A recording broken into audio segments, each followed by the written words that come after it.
नहमदहु व नुसल्ली व नुसल्लिम अला रसूलिहिल करीम। दर्स शुरू करण खां पहिरीं अर्ज़ हो त अल्हम्दुलिल्लाह ही मुख़्तलिफ़ सिलसिला असां शुरू कया आहिनि।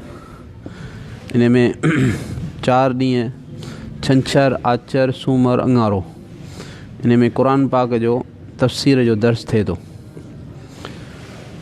ऐं अरबा जे ॾींहुं ही तालीमुल इस्लाम इब्तिदाई जेके अक़ाइद ऐं इंतिहाई ज़रूरी शयूं वज़ू, गुस्ल वग़ैरह ऐं नमाज़, रोज़े जा अहकामात जेके आहिनि उहे सिलसिलेवार हलनि था।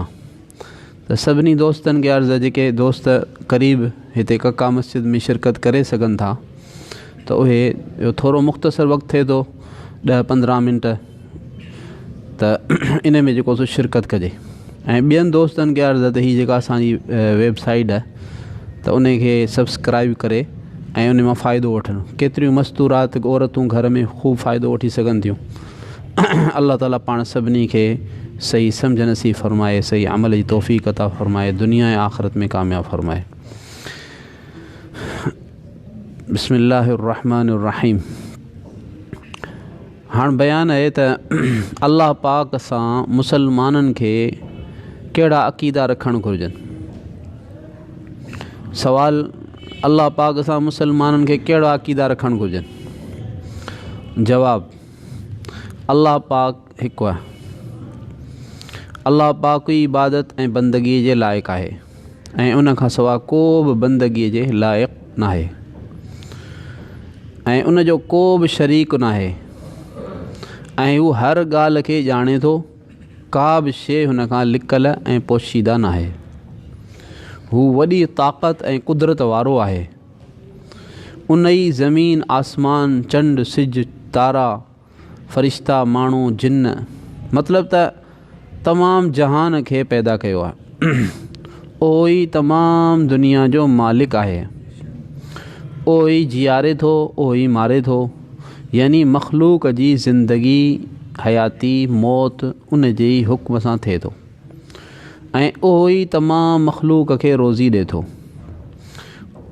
पाण न खाए थो, न पीए थो, न सुम्हे थो ऐं पाण ख़ुदि ब ख़ुदि आहे, हमेशह खां आहे ऐं हमेशह रहंदो। उन खे कंहिं बि पैदा न कयो आहे। न उन जो को पीउ आहे, न पुटु आहे, न धीउ आहे, न ज़ाल आहे, न उन जो कंहिंसां को रिश्तो नातो आहे। इन्हनि सभिनी रिश्तनि ऐं ताल्लुकात खां पाक आहे। सभ जा सभु हुन जा मोहताज आहियूं ऐं को बि हू कंहिंजो बि मोहताज न आहे। उनखे कंहिं शइ जी ज़रूरत नाहे, हाजत नाहे। हू बेमिसल आहे। का बि शइ हुन जे मुशाबे यानी हुन जहिड़ी कान्हे ऐं तमामु ऐबनि खां हू पाक आहे ऐं मख़लूक़ वांगुरु हुन जा हथ, पेर, नक, कन, शक्ल, सूरत ईअं हुन जो नाहे।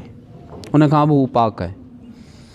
फ़रिश्तनि खे उन पैदा करे दुनिया जे इंतिज़ामनि ऐं ख़ासि कमनि ते मुक़ररु कयो आहे।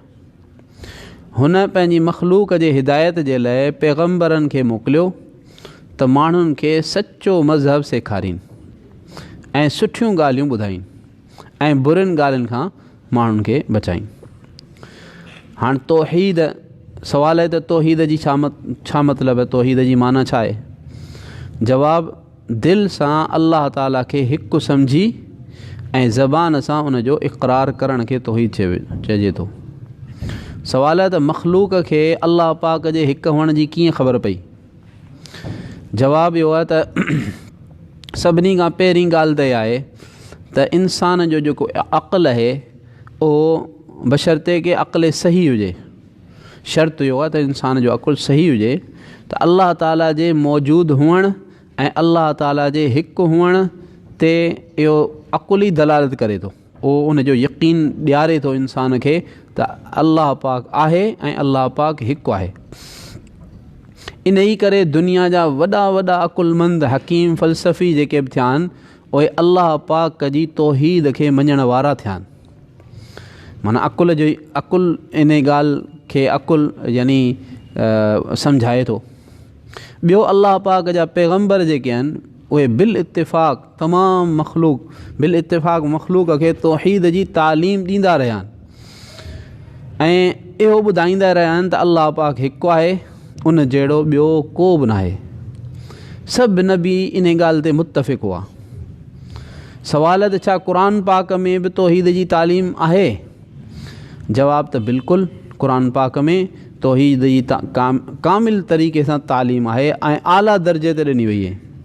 बल्कि अॼु दुनिया में सिर्फ़ु क़ुर पाक ई अहिड़ो किताबु आहे जेको ख़ालिस तौहीद जी तालीम ॾिए थो।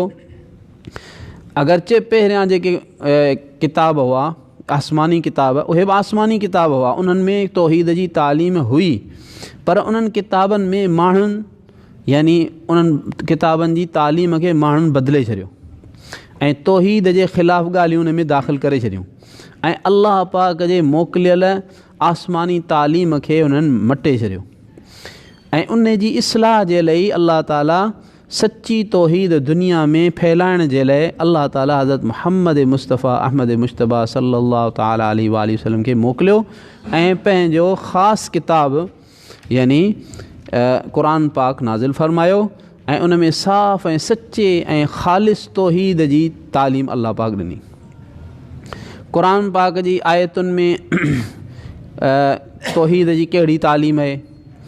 क़ुर पाक में अव्वल खां वठी आख़िर ताईं तौहीद जी तालीम भरी पई आहे।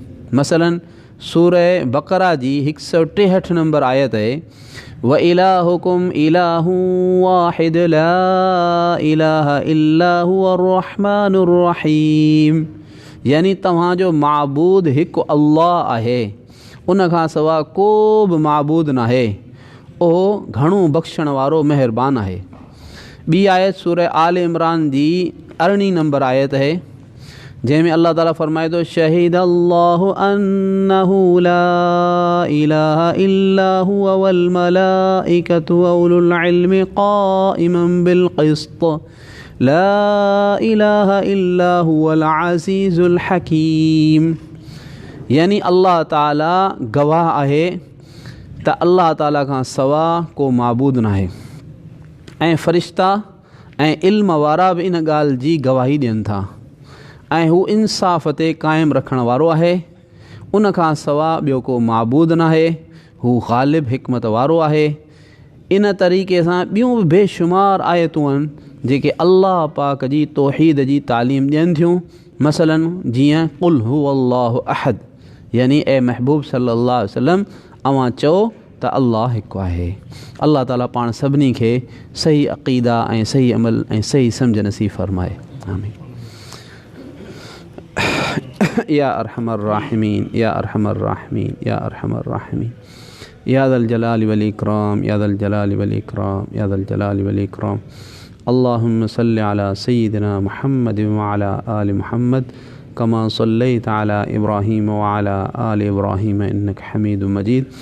अल्लाहुम्मा बारिक अला मुहम्मद व अला आलि मुहम्मद कमा बारकता अला इब्राहीम व अला आलि इब्राहीम इन्नका हमीदुम मजीद।